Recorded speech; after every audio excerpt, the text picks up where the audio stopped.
Thank you, Mr. Chairman. 19 August 2015, and I quote the President of the United States, "I made sure that the United States reserved its right to maintain and enforce existing sanctions and even to deploy new sanctions to address those continuing concerns, which we fully intend to do when circumstances warrant. It is imperative that we take steps to deal with Iran's destabilizing activities for support of terrorism. This involves continued enforcement of international United States law, including sanctions related to Iran's non-nuclear activities.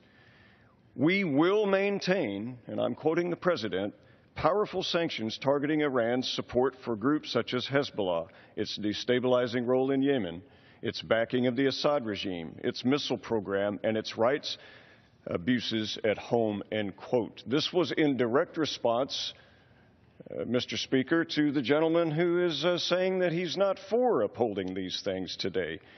We had many, bipartisan fashion, that voted against this agreement. The President has stated clearly that under the terms of the Comprehensive Iran Sanctions and Accountability and Divestment Act of 2010, that he would not interfere with the terrorist list. He would not interfere with the human rights list.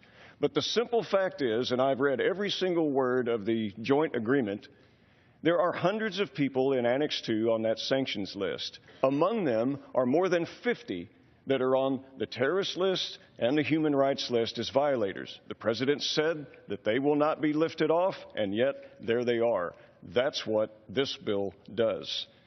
It's interesting, last week, and I quote a letter by our esteemed colleagues on the other side of the aisle, Mr. Speaker.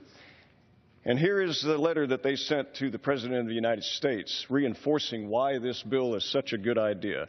"Iran's destabilizing behavior in the region and continued support for terrorism represent an unacceptable threat to our closest allies as well as our own national security. As the international community prepares for the implementation of the joint agreement, Iran must understand that violating international laws, treaties, and agreements will have serious consequences. We call on the administration," this is their words, Mr. Speaker, "to immediately announce new U.S. sanctions against individuals and entities involved in Iran's ballistic missile program and to ensure Iran is held accountable for its actions." And I continue to quote this letter. "Inaction from the United States would send the misguided message that in the wake of the joint agreement, the international community has lost the willingness to hold the Iranian regime accountable for its support for terrorism and other offensive actions throughout the region, including Syria, Yemen, Lebanon, and the Gaza Strip. This behavior, including ballistic missile tests, as the chairman spoke about, poses a direct threat to American national security interest in those and those of our allies," end quote. And Mr. Speaker, this was signed by Representatives Lowy, our esteemed colleague that is at the podium now on the other side of the aisle, Mr. Engel, the leader of the Democratic National Committee for Congress, Debbie Wasserman Schultz, the esteemed colleague, Mr. Sires, Mr. Connolly, Ms. Davis, and Mr. Nadler. And you know what? We agree with them. We agree totally with them that these sanctions should be upheld, that the law is the law, that the 2010 Iran Sanctions Accountability and Divestment Act is still the law. That's what this bill does. There's been claims that it was not done in a bipartisan fashion, and I find this somewhat puzzling because I personally talked, Mr. Speaker, to Mr. Engel about this bill. I went item for item through it, what its content was. I reached out to Democratic leadership in August. I've been working this bill since July. And so, yes, we can do a bipartisan fashion. I regret, because I'm a freshman and only have fought on 3 continents and have foreign affairs and national security background, that I'm not on the Foreign Affairs Committee. But that doesn't denote, Mr. Speaker, a lack of understanding of the way the world works and what the threat is in the United States of America when we have made a law that says if you're a terrorist or a human rights violator, we're not going to allow you to have sanctions relief under the JPMOA. The President said that that's what he's going to do. Democrats and Republicans, that's what they will uphold. That's what this bill does. And yet we see puzzlingly opposition to these very things. Here's what the bill is.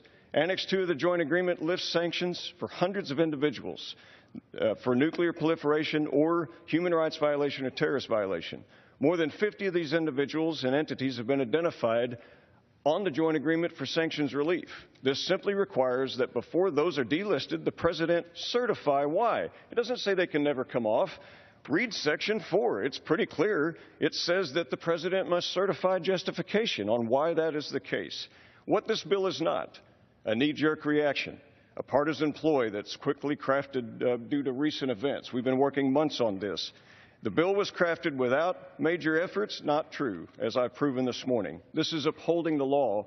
And, Mr. Speaker, I urge that let's have the discussion. I know my colleagues feel deeply about this. I know that they also would like to see this continued, and let's pass this bill. Thank you, and I yield back my time. Gentleman's time has expired.